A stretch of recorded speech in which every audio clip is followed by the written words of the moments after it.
रूप से दहेज उत्पीड़न की बहुत सी घटनाएं होती हैं।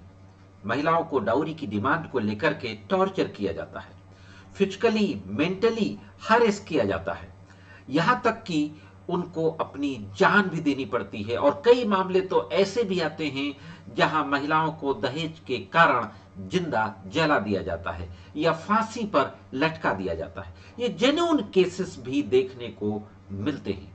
लेकिन दूसरी तरफ हम यह भी देखते हैं नंबर ऑफ केसेस में कि छोटी छोटी बातों को लेकर के अक्सर परिवार में जहां पे दो चार सदस्य होते हैं तो कोई ना कोई बात किसी ना किसी की किसी को खराब लग सकती है।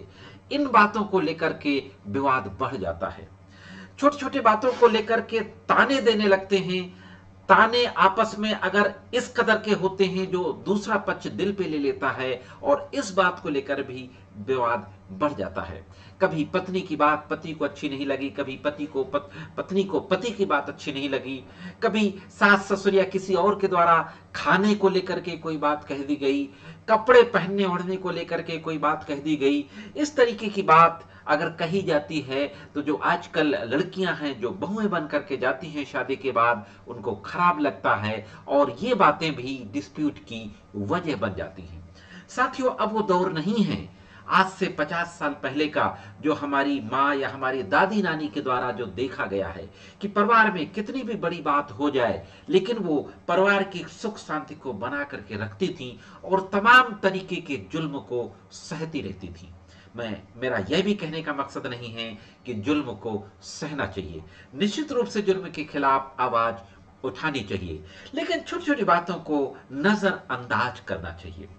साथियों, एक मामला सुप्रीम कोर्ट पहुंचता है। हालांकि सुप्रीम कोर्ट के द्वारा कई जजमेंट मैट्रिमोनियल डिस्प्यूट को पे जो दिए जाते हैं उनमें ये कहा जाता है, अभी कुछ दिन पहले एक जजमेंट दिया गया था 2024 में, मैंने इस पर वीडियो बनाया था, Achin Gupta versus state of Haryana, जिसमें यह भी कहा गया था कि जो रोज रोज की कलह होती है उस पे डाउरी का केस नहीं बन सकता। तो इन बातों को लेकर के सुप्रीम कोर्ट के द्वारा एक बहुत ही गंभीर टिप्पणी की गई है और महत्वपूर्ण आदेश दिया गया है। दोस्तों, मैं एडवोकेट करीम स्वागत करता हूं आप सभी का आपके अपने YouTube channel legal and social awareness में। आज के इस एपिसोड में सुप्रीम कोर्ट के इसी जजमेंट के बारे में बातचीत करने जा रहा हूं। बहुत महत्वपूर्ण जानकारी है, जुड़े रहिए आखिर तक। देखते हैं कि 498A का ये जो मामला सुप्रीम कोर्ट पहुंचा इसके फैक्ट क्या थे और फाइनली सुप्रीम कोर्ट के द्वारा किस तरीके का जजमेंट पारित किया गया। दोस्तों, नॉर्मल पति पत्नी के विवाद की तरह इस मामले में भी विवाद कोर्ट कचहरी पहुंचता है और पत्नी के द्वारा 498A की अपने पति और ससुराल के अन्य लोगों के खिलाफ FIR दर्ज करा दी जाती है। FIR दर्ज होने के बाद विवेचना शुरू होती है। विवेचना के उपरांत न्यायालय में आरोप पत्र दाखिल किया जाता है। चार्जशीट दाखिल होने के बाद जो आरोपी थे, पति और उसके घर के लोग, उन लोगों के द्वारा, ये मामला गुजरात का था, गुजरात हाई कोर्ट में चार्जशीट को क्वैश करने के लिए 482 CRPC में एक क्रिमिनल मिसलिनियस रिट दाखिल की जाती है और यह कहा जाता है कि इस मामले में शादी के 14 वर्षों के बाद FIR दर्ज कराई गई है और वो भी तब दर्ज कराई गई है जब पति के द्वारा तलाक का मुकदमा दाखिल कर दिया गया और तलाक के मुकदमे की नोटिस मिलने के 3 दिन के अंदर 498A की FIR पत्नी के द्वारा लिखा दी गई है और हाई कोर्ट ने इस मामले को पूरा सुना और सुनने के बाद ससुराल वालों की बातों पे ध्यान नहीं दिया और 482 को खारिज कर दिया। किसी तरीके का रिलीफ हाई कोर्ट से नहीं मिला। हाई कोर्ट के इस आदेश के खिलाफ सुप्रीम कोर्ट में याचिका दाखिल की जाती है।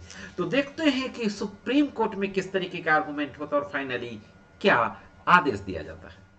दोस्तों, सुप्रीम कोर्ट में यह मामला सुप्रीम कोर्ट के न्यायमूर्ति जस्टिस मनोज मिश्रा और जस्टिस मनमोहन की खंडपीठ के द्वारा सुना जा रहा था।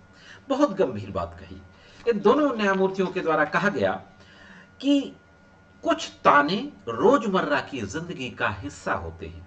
बहुत महत्वपूर्ण बात कही गई कि कुछ ताने रोजमर्रा की जिंदगी का हिस्सा हैं जिन्हें परिवार की खुशी के लिए आमतौर पर नजरअंदाज कर दिया जाता है। जैसा मैंने कहा कि हमारे घर की बुजुर्ग महिलाओं के द्वारा बहुत बड़े बड़े जुर्म को नजरअंदाज किया जाता था।